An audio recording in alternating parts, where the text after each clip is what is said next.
It's time for the Douglas Coleman Show. Mr. Smooth and Savvy is joined by guests from all walks of life, from the entertainment industry to authors to political and social commentators, the famous and not so famous, the controversial and the light and fluffy.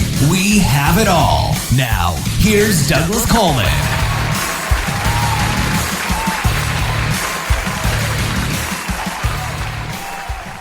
Well, hello there. Heidi, ho there. Welcome to the Douglas Coleman Show. It's me, Douglas Coleman. How are you? Anna J. Stewart is here today. Anna is a best-selling author, USA Today best-selling author, and she's got a new book out called Thankfully in Love, which by the title you might guess is a romance novel. She has written and does write for Harlequin Romance. We get into an interesting conversation about Star Wars and Star Trek and movies and genres and all kinds of good stuff. For more information on Anna, go to her website at authorannastewart.com. And there she has links to her social media and to her books and all kinds of good stuff. So check it out. We will be right back with Anna J. Stewart. You're listening to Mr. Smooth and Savvy right here on the Douglas Coleman Show. We'll be right back after these commercial messages. Hi there, this is Stewart Epps, record producer. This is my story about Elton John, working with him in those early years, going back to 1967 at Dick James, all the amazing tours, those first recordings, going through to Rocket Records. And it's an amazing story about his incredible rise to stardom and my part in that. So look forward to taking you on that journey. So here we go.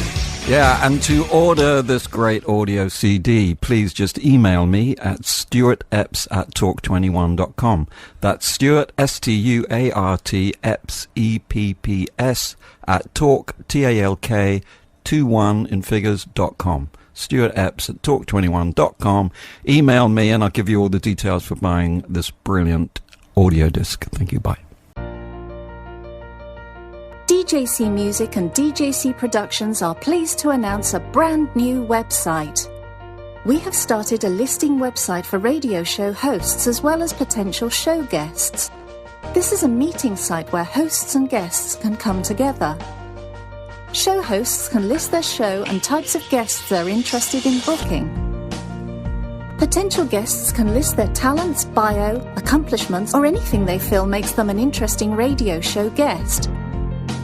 There are no recurrent payments, only a one-time $5 listing fee. Your listing will stay up until you decide to cancel. Previous guests of The Douglas Coleman Show are welcome to submit their guest listing free of charge. Go to radiohostsandguests.com. That's radiohostsandguests.com. Tired of living in a culture of lies, fake news, and alternative facts? The Pro-Truth Pledge reverses the tide of lies by calling on politicians, and everyone else, to commit to truth-oriented behaviors. The pledge asks signees to commit to 12 behaviors that research in behavioral science shows lead to truthfulness, such as clarifying one's opinions and the facts, citing one's sources, and celebrating people who update their beliefs toward the truth. Private citizens who sign the pledge get the benefit of contributing to a more truth-oriented society. Public figures get more substantive rewards for signing the pledge in the form of positive media and public recognition. The pledge crowdsources the truth by asking volunteers to evaluate the statements of public figures who sign the pledge. Take the pledge, demand that your elected representatives do so, and encourage your friends to take it at protruthpledge.org. Love coffee, huh? But wait a minute. It seems like every time you finish a cup of coffee, you get all of these side effects along with it. Heartburn, digestion, upset stomach, acid reflux. As the world's first and only organic acid-free coffee, Tyler's Coffee is able to provide a healthier option in the solution for more than 100 million individuals who have sensitive stomachs or suffer from acid-related modalities. This is Tyler's acid-free coffee. Coffee without the consequences.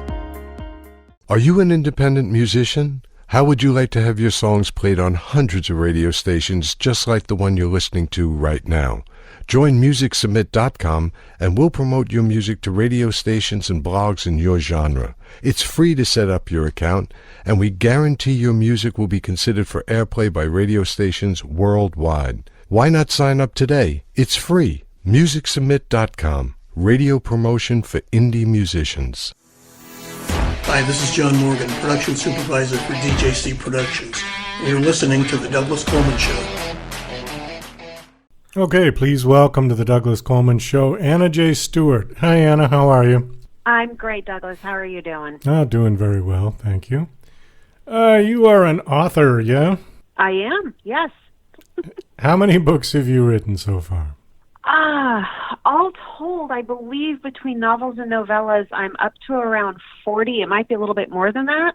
Not all of them are currently available, but I'm hovering around the 40 to 50 mark. 40 to 50 that have been published? In some way or another, yes. I had some up on Kindle Worlds before it went defunct, and those got pulled down, so I kind of don't really always add those into the total. Kindle Worlds? What was that? So Kindle Worlds was a program that Amazon created for authors who had very popular series with different settings or different themes, and they would invite other authors to write stories that took place in those worlds. So there are a lot of paranormal authors who did it. The one I wrote for was a wine vineyard town relating to Napa that was from Marina Adair. So, but then they ended the program a couple of years ago. So I got those stories back. I just haven't done anything with them since. Oh, I see. Okay. I see on here that you have written or you do write for Harlequin. I do, yes. Okay. For two other lines. Now, I've never read a Harlequin romance, I'm sorry to say. That's okay. I have a feeling more women read those than men, yeah? You'd be probably more, but you'd be surprised how many male romance readers there are. Oh, okay. I'll take your word for it, because honestly, I don't know, but I just kind of assumed, because they tend to be geared towards women. The ones that I remember all had Fabio on the cover. Yeah, we've moved past Fabio. Way past Fabio. Oh, you've moved past Fabio. Well, I guess that's a good thing, yeah? It was good at the time.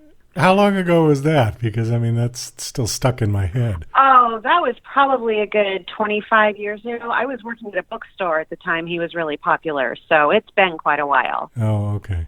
All right. Give me a rating on Harlequin romances in terms of how graphic they are. Are they like PG, PG-13, R? I mean, what? How are they written? Well, it depends on what line you're writing for or reading. And first off, I'll say 90% of Harlequin's titles are very tame, at least to my mind. They're not explicit. They're not derogatory in any way. I will say up front, it is always a very positive experience for the heroines. It's always very progressive, for want of a better term, mindset. It's always consensual. I write for the very sweet line, which is the heartwarming line, which means there's little to no sexual contact on the page. It's mostly about the emotions between the two characters. I also write for the romantic suspense line, but that includes steamier content that has open door sex scenes, but not graphic. I mean, pretty much what you would read in a lot of general fiction. I happen to think romance excels at that particular part of writing.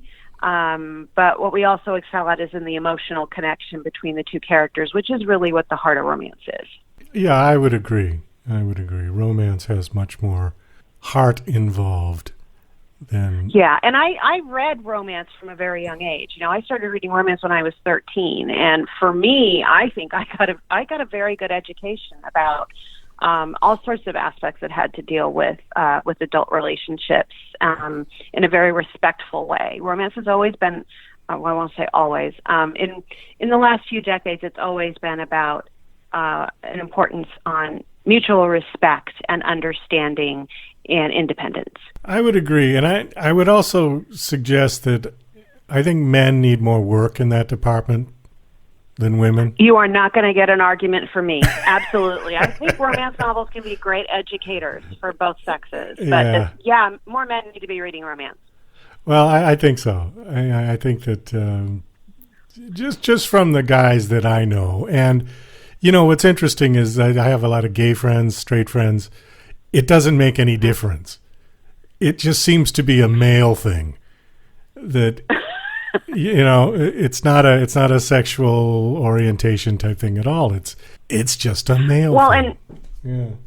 That's very true. Also, romance is not just a male-female thing. There are phenomenal, male-male romances being written, and there's a real growing representation in the LGBTQ plus community that I think romance is really embracing and finally starting to realize just how big of a readership and fan base there can be there. So it's growing its wings as far as inclusivity beyond just the typical hero-heroine stories.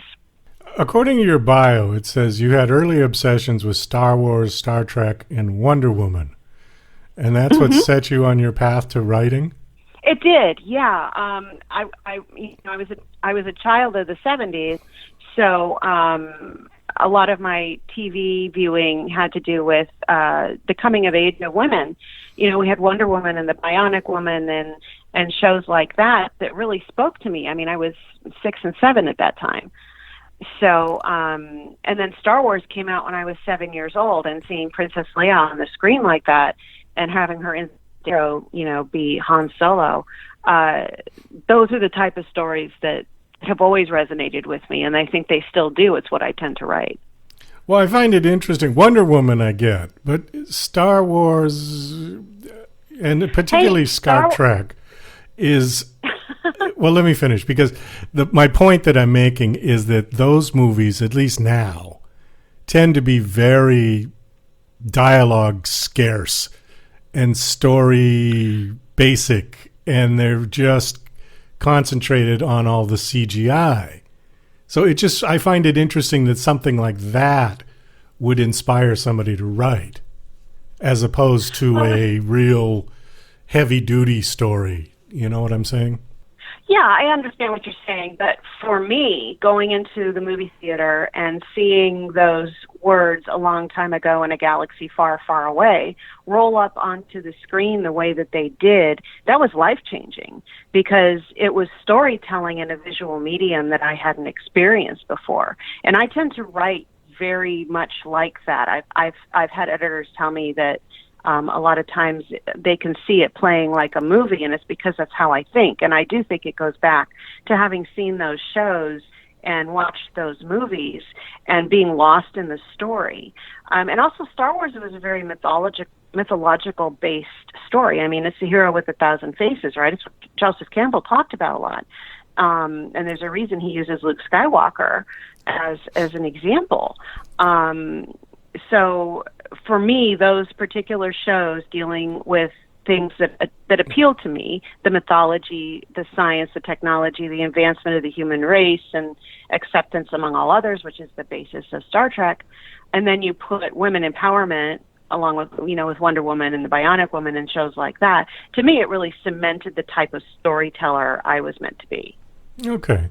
Star Wars had more of a character developmental story, I think, than Star Trek did. I think Star Trek, most of the characters were pretty two-dimensional.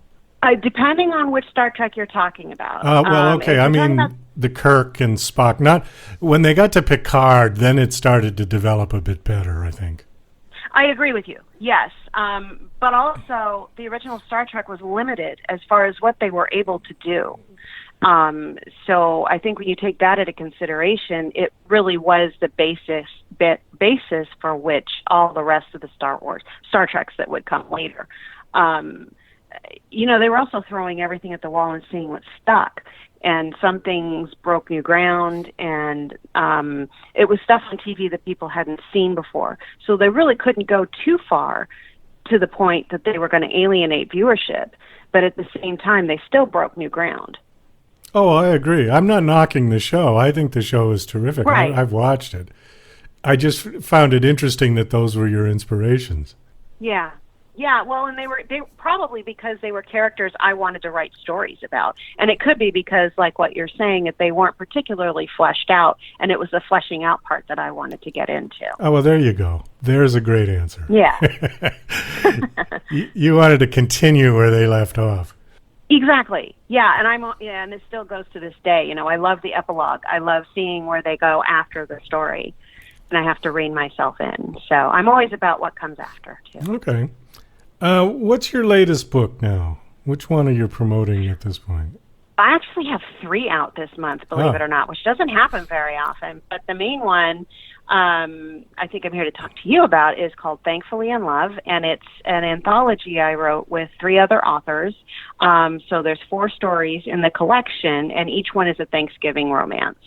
And my particular one is called No Place Like Home, and it features a heroine named Parker Rutledge, who is running from her past, and a burned out FBI agent who's come home for Thanksgiving and trying to decide what he's going to do with his life now that he's not so sure about his career. I just had another author on a couple of days ago who wrote one part of a trilogy. Is that difficult to do? I mean, because you do have to keep some continuity, don't you? Well, in this particular collection, no, we didn't. Each story is completely its own thing. Oh, okay. I do write. I have participated in anthologies. In fact, one of the other books that's out this month is from the Montana's Blackwell Sisters series, where I was the 3rd book of 5, and each one has a different sister. So the 5 authors had to work together in order to string out the stories so that they all connected, and they carried through different plot points, and they also picked up where other stories left off. So I've done both. I've done them on my own, and I've also done it where it's connected with other stories. I like both processes. They each have their own challenges, but they're both pretty rewarding. And, you know, readers love interconnected stories, so there's always a payoff on that.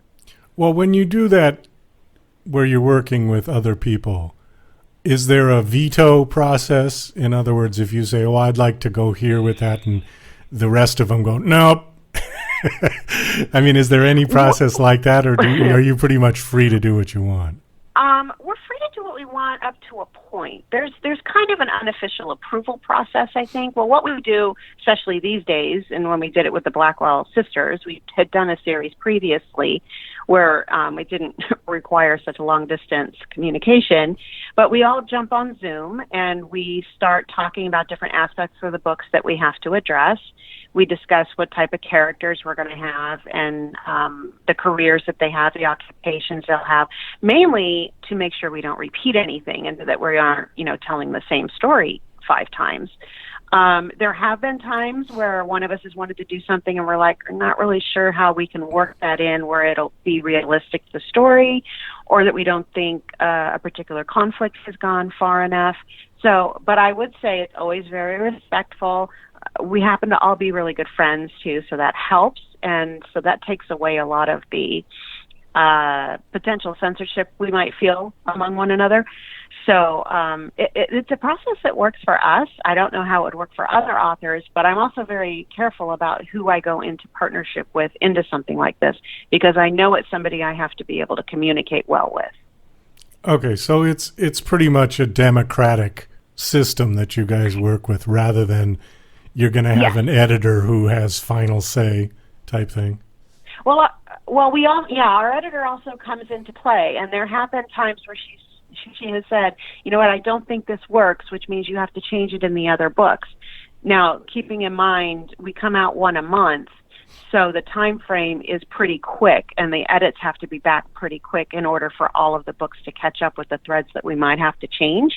But our editor's usually really great, and we've got it back in time where we can go back and fix things. But if the communication has been done well while we're writing the books, the editing process isn't quite as difficult because we've already removed the difficult parts for our editor. I had another author on who said that romance and children's books were the most cutthroat genres in the industry. Would you agree with that? Well, I can't speak to the children's book industry. I wouldn't consider romance particularly cutthroat. I have made some of the best friends I've ever had in my life in this industry. My experience has been that I have somehow found my way to the people who want my success as much as they want their own. I have a number of friends who I would love to see climb higher up the success ladder because I think they are amazing writers and deserve everybody reading their books. So from my personal experience, I wouldn't call romance cutthroat. It's a business like any other business, but I don't think you really get anywhere, especially in an industry that, relatively speaking, is pretty small, and word gets around. So if you come across as cutthroat or stepping on other people to get where you want, eventually that's going to bite you in the backside. I'm also a big believer in karma, so that's kind of how I approach things. Whether or not that's other people's experiences, I don't know. But fortunately for me, so far, it's been very positive, and I've loved the experience. Okay. Another question that I ask of authors, and I used to just ask it of musicians, but then I started asking it to the various types of guests that I have on the show. And the answers are all very interesting. It's regarding technology. With music, sure, technology has completely turned the industry upside down, both for the good and for the bad. Same with independent filmmaking, although I get more positive response from the independent filmmakers than I do negative responses. With the musicians, it's about 50-50. Has technology saturated the market for authors now, that it wasn't like that before the internet? That's a good question. I think yes, but not particularly for the reason you might think. I think what happens is it makes it more difficult for authors to stand out because the medium of publishing is so open now. And that's not to say it's a bad thing. You know, when I first started writing, I wanted traditional publishing. I wanted to be a publisher with a New York house. I specifically wanted to be published with Harlequin. That was just always my particular goal and dream. But there are authors out there who have no desire to be tied to a main publisher or even a small press publisher. And they have the ability to do that with independent publishing and with the mediums that have been made open to them by places like Amazon and the Kindle. So I think kind of like music, I think there's been both good and bad to it. And it's just leaving it up to the readers which they prefer. The publishing business is hit and miss no matter what you do, and a lot of it is dependent on luck. I don't know whether or not a lot of it is dependent on technology, except for the quick access. You know, you're not waiting 2 or 3 books for a book to arrive, 2 or 3 days for a book to arrive in the mail anymore. You can download it instantly to your Kindle. So in that ways, I think there's an advantage. But you still have to write a good book, in my opinion. And just because you can get it faster, it doesn't necessarily mean it's going to be better. The one thing I would say is that, and I think this goes with film as well, is that it still takes a person and an imagination to write a good story. And I don't think technology has altered or influenced that process at all. I would agree. Yes, I think that's true. Where music, it has, because music now you have the ability to actually create sound with a computer. Right. So your product is actually being manufactured by a computer rather than by a human playing an instrument. And I think there's where the distinction probably lies between the music and between the film. I mean, okay, we could argue film with CGI, but if you notice, the big Hollywood studios are doing all the CGI stuff, and all the romantic comedies, and not all, but a lot of the romantic comedies and thrillers and dramas are being done much more by the indies these days. I would agree. Yeah, absolutely. And also for television. You know, television has expanded as far as what they're producing and what they're finding for a wider range of audience. But yes, so far you need the imagination and the human spirit behind. But I would argue you in order for something to be super successful in the music industry, I think you also need that human spark, so to speak, and then perhaps technology can take it from there. But I do think there still needs to be that glimmer of creation behind it. Yeah, well, I might disagree with you. I think if it's a glimmer, it's like a fingernail in some of it, because I've seen some stuff that just had very little human interaction at all that was selling millions and millions of copies. And when I listened to it, it just left me cold. There was no shiver up your back. There was no, like you would get from going into a little club and seeing some guy sitting on a stool playing a guitar and singing his heart out. Right. It just didn't, it did not invoke that kind of an emotional response at all. It was really more like listening to a soundtrack of a Nintendo game. That sort of plinky-plonky kind of... right. Pong. It doesn't quite do it, But anyways, that's an argument for another show. We do have to kind of wrap this up. Do you have a website you want to give out? I do, sure, yeah. Anybody can find me at www.authorannastewart.com. I'm on Facebook at author Anna J. Stewart. I'm on Twitter too, but I don't tend to recommend anybody following on Twitter just because who wants to spend more time on Twitter? I agree. But my website's the best place to find me. Okay. Did we cover everything, or was there something else you wanted to bring up before we say goodbye? I think we're good. It was great. Okay. Well, thank you for coming on the show, and best of luck with your books.